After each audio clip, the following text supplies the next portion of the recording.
வணக்கம். எனது பெயர் ஜெயஸ்ரீ தேவி குமரவேல். ஈரோட்டில் இருக்கேன். இந்த பிரம்மகுமாரிகள் இயக்கம், இந்த இயக்கத்துக்கு நான் பல முறை போயிருக்கேன். அங்கே இருக்கிறவங்க எல்லாருமே ரொம்ப சாந்தமே வடிவமாக ரொம்ப நிறைய விஷயங்களை ரொம்ப எளிதில் புரிகிற மாதிரி சொல்லி தந்துட்டே வருங்க. அந்த வகையில் தான் எனக்கு அதில் ரொம்ப அட்ராக்டான ஒரு விஷயம் தவம் ராஜயோக தவம். இந்த தவத்தை எப்படி எளிமையாக செய்யணும், அதனால் என்ன பயன்களை அடையலான்னு ரொம்ப தெளிவாக பிரம்மகுமாரிகள் இயக்கத்தில் நிறைய பேர் சொல்லி கொடுத்துருக்காங்க. இதை நான் அன்றாட வாழ்க்கையில் நான் செய்துக்கிட்டே வரேன். இதை செய்துக்கிட்டே வர்றதுனால எனக்குள்ளார பல மாற்றங்களை இம்ப்ரூவ் ஆயிருக்கு.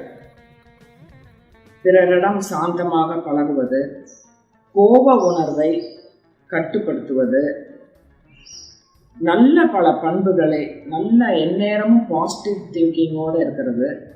இந்த தவத்தை நம்ம அன்றாட வாழ்க்கையில் எல்லாருமே ரொம்ப பிஸியாக இருக்கிறோம். இதுக்காக டைம் ஒதுக்கி ஒரு நாளைக்கு 3 தடவை இந்த தவத்தை செய்து வருகிறேன். இந்த தவத்தை செய்வதன் மூலம் நல்ல பாசிட்டிவ் எனர்ஜி நம்மளுக்கு கிடைக்குது. எந்த ஒரு செயலில் ஈடுபடுத்தினாலும் அதை முழுமையாக வெற்றிகரமாக செய்யக்கூடிய ஆற்றல் எனக்குள்ளார இந்த தவத்தை செய்வதன் மூலியமாக செஞ்சுக்கிட்டே வர்றதன் மூலியமாக நிச்சயம் வளர்ந்துருக்கு, வெற்றி அடைஞ்சிக்கிட்டே வருது. உலகில் உள்ள கோடான கோடி ஜீவராசிகள் எல்லாமே ஏதோ ஒரு பெண் இனத்தால் தான் படைக்கப்பட்டு பாதுகாக்கப்பட்டு வருகிறது. ஒவ்வொரு குடும்பத்திலையுமே பெண்கள் தன்னுடைய குழந்தைங்களுக்கு ஆக்கத்தையும் ஊக்கத்தையும் அறிவையும் ஆற்றலையும் எண்ணற்ற நல்ல பல விஷயங்களை ஊட்டி வளர்த்தி குழந்தைங்களை நல்ல சமுதாயத்தை உருவாக்க வளர்த்தி கொண்டு வருகிறார். பெண்ணுடைய பங்கு வீட்டில் மட்டும் இல்லை, இன்னைக்கு பல துறைகளை எடுத்துக்கிட்டிங்கன்னா நிறைய பெண்கள் பெரிய பெரிய பொறுப்பில் இருக்கிறாங்க.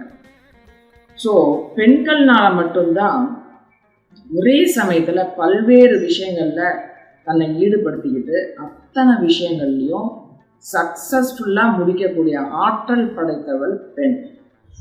மகளிர் தினமும் சிவன் ராத்திரியும் இந்த ஆண்டு மிக சிறப்பாக ஒரே நாள் அமைஞ்சிருக்கிறது மிக சிறப்பு வாய்ந்த ஒரு விஷயம். இது போன்ற மகளிர் தினத்தில் நான் சொல்லிக்கொள்ள விரும்புவது என்னவென்றால், பெண்களாகிய நாம் ஒரு குடும்பத்தில் நல்ல பல விஷயங்களில் ஈடுபடுத்தி கொண்டு இது போன்ற தியானங்களில் ஈடுபடுத்தி செய்து வருவது மூலியமாக அந்த பரம்பரையே நன்மை பெற பெரும் வழிவகுக்கும். ஆகவே நன்றி, வணக்கம்.